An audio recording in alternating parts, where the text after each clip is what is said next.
आज ना हम एक ऐसे सवाल का जवाब ढूंढने वाले हैं जिसने सालों तक साइंटिस्ट को भी हैरान कर दिया था। ये सवाल है पक्षियों की उस अद्भुत इंटरनल जीपीएस के बारे में। आखिर ये काम करता कैसे है?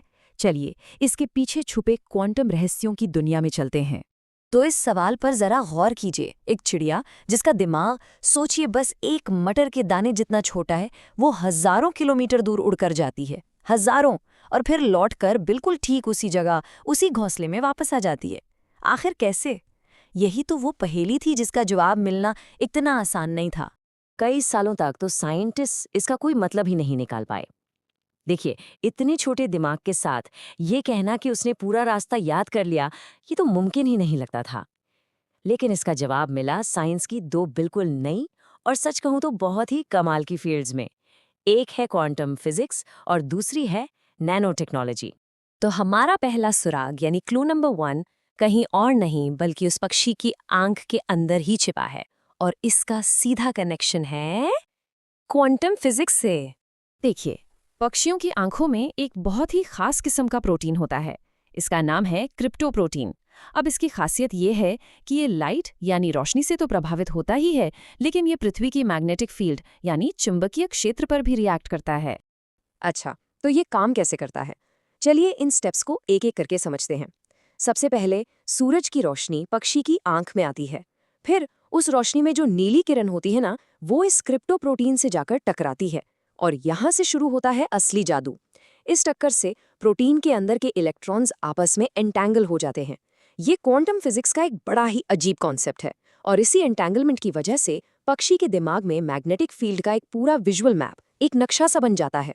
इसका मतलब ये हुआ कि पक्षी पृथ्वी के मैग्नेटिक लाइंस को सचमुच में देख सकते हैं, बिल्कुल वैसे ही जैसे हम अपने फ़ोन की जीपीएस पर सड़कों का नक्शा देखते हैं। उन्हें असल में दिखता है कि उन्हें किस रास्ते पर उड़ना है। कमाल की बात है ना?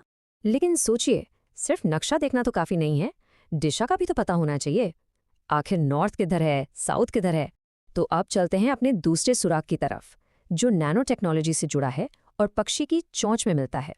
पक्षी की चोंच के अंदर लोहे के बहुत ही ज्यादा छोटे कण होते हैं जिन्हें कहते हैं मैग्नेटाइट नैनो क्रिस्टल्स। ये इतने छोटे होते हैं, नैनोमीटर्स में नापे जाते हैं, कि इन्हें हम अपनी आंखों से तो देख ही नहीं सकते। अब जरा इन दोनों में फ़र्क देखिए। जो कंपास हम इस्तेमाल करते हैं उसमें एक सुई होती है जो घूमकर नॉर्थ की तरफ इशारा करती है, लेकिन पक्षी की चोंच में जो ये नैनो क्रिस्टल्स हैं वो पृथ्वी के नॉर्थ और साउथ पोल के चुंबकीय खिंचाव को सीधा महसूस करते हैं, उन्हें फील होता है। और इसी नैनो कंपास की वजह से पक्षी को हमेशा एकदम सटीक दिशा का एहसास रहता है। उसे हमेशा पता होता है कि नॉर्थ किस तरफ है और साउथ किस तरफ। दिशा को लेकर उसे कभी कोई कंफ्यूजन होता ही नहीं। तो अब हमारे पास दोनों सुराग हैं, एक क्वांटम विजन है और एक नैनो कंपास भी। चलिए अब इन दोनों टुकड़ों को जोड़ते हैं और देखते हैं कि ये पूरा मैजिकल जीपीएस सिस्टम एक साथ काम कैसे करता है।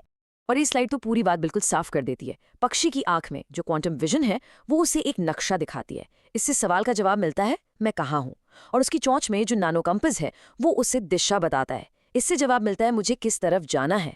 ये दोनों मिलकर एक बेहतरीन बिल्कुल नेचुरल नेविगेशन सिस्टम बनाते हैं। ये जानकारी सिर्फ दिलचस्प नहीं है, इसका एक बहुत गहरा मतलब भी है।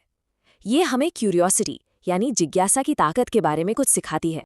जैसा कि इस कोट में लिखा है, जिज्ञासा ज्ञान की तरफ पहला कदम है। हम जितना ज्यादा ज्ञान बांटेंगे हमारी दुनिया उतनी ही बेहतर बनेगी। सोच के देखिए, ये सब इसलिए पता चला क्योंकि किसी ने एक बहुत सिंपल सा सवाल पूछा था, एक छोटी सी चिड़िया इतना लंबा सफर आखिर कैसे तय करती है? और उसी जिज्ञासा ने हमें इस क्वांटम चमत्कार तक पहुंचा दिया। तो इससे हमें क्या सीख मिलती है? 1 मिनट के लिए सोचिए, अगर आप यही कहानी अपने घर में किसी बच्चे को सुनाएं तो क्या होगा? हो सकता है क्वांटम इंटैंगलमेंट और नैनो टेक्नोलॉजी जैसे मुश्किल लगने वाले सब्जेक्ट्स में उसकी दिलचस्पी हमेशा के लिए जाग जाए। एक मटर के दाने जितने दिमाग की ये कहानी ना जाने कितने यंग साइंटिफिक माइंड्स को इंस्पायर कर सकती है। तो आखिर में मैं आपको इसी सवाल के साथ छोड़ जाता हूँ, क्वांटम दुनिया में और कौन कौन से ऐसे ही अनोखे रहस्य हैं जो बस खोजे जाने का इंतजार कर रहे हैं? क्या पता इसके जवाब भी प्रकृति में हमारे आसपास ही छुपे हों। सोचते रहिए। सुनने के लिए आपका बहुत बहुत धन्यवाद।